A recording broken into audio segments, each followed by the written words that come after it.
All right, before we actually go into the verses and start unpacking the texts, I don't want any questions that are like, well, how could that even happen? Oh, that's silly. I'm not really going to respond to that because my answer to a lot of this is I don't know. How does God change languages? I don't know. I don't have a clue how he works miracles. And do I ever have doubts? Of course I do. But this is the most logical explanation that language has a divine origin.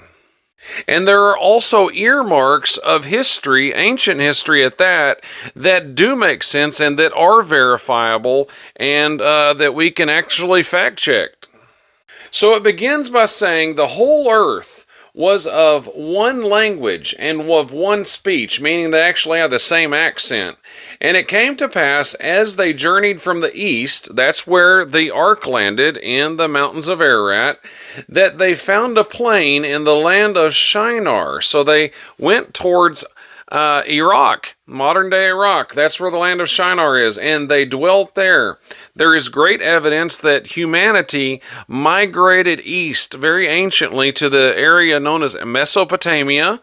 Here it's called the land of Shinar, and this is where one of the first ancient civilizations began. It's the Mesopotamian civilization. This is not the only civilization that happened at this time.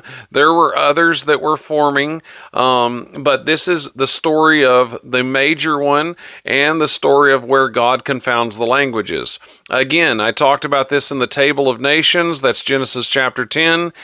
Genesis 10 shows what the world looked like right after the Tower of Babel. You have all the language groups. We have a hint of this because the Tower of Babel took place in the days of Peleg, and that is the fifth generation from Noah, and that's as far as the generations get in the Table of Nations in Genesis 10.